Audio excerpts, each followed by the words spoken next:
he threw shade by posting USC. Oh, I don't really know the story about it, but here's the thing. Full disclaimer, I've met Olivia Jade. She's very sweet. I would not say I'm friends with her. I don't know her like that. But I've met her once at her house, and I met her once at her birthday party. And she was like beyond sweet, like beyond sweet.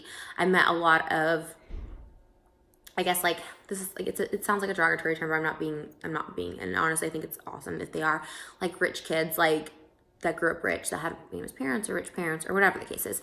And a lot of them are not even, I would say, stuck up. Like, they're not mean, but they're privileged. They have nice things. They're able to get just stuff at the drop of the hat without really having to work hard or whatever. And she does work hard because she has her Sephora and she's, built her social influence. It's hard to do. Like, it's hard to keep up. It's hard to maintain.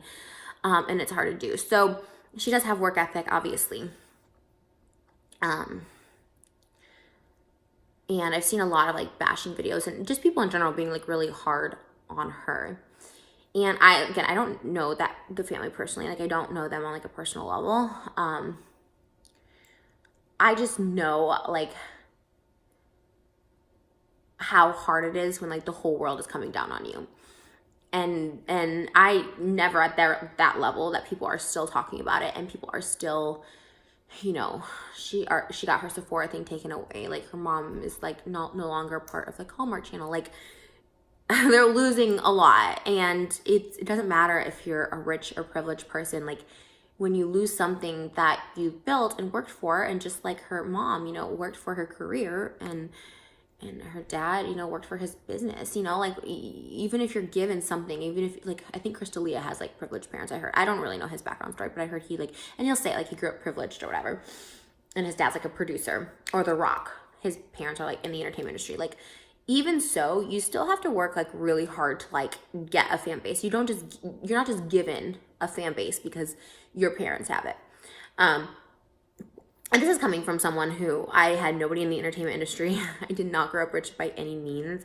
I'm definitely not rich now by any means. I do okay, but I'm definitely not rich. Never went to college. So, this is coming from someone completely opposite of Olivia Jade.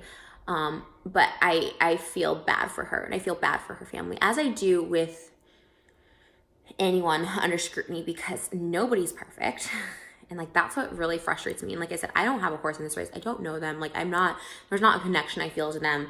I feel this with truly everyone going through scandal, unless you're like a pedophile or something like that, like Romeo Lacoste, like, you know what I mean? Like, no, I don't have any sympathy for those people. But if it's something like this, which this is probably gonna be controversial, but like not really hurting anybody. Like, a lot of people are like, someone else could have gotten in there or whatever. And maybe that's the case or whatever. But in the grand scheme of things, they're not hurting anybody in like a monstrous way.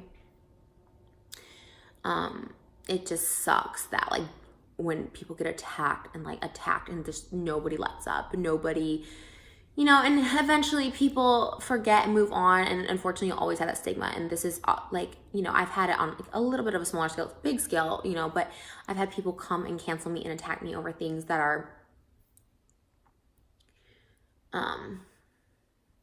that were in the past. I've made so many mistakes. Everyone has made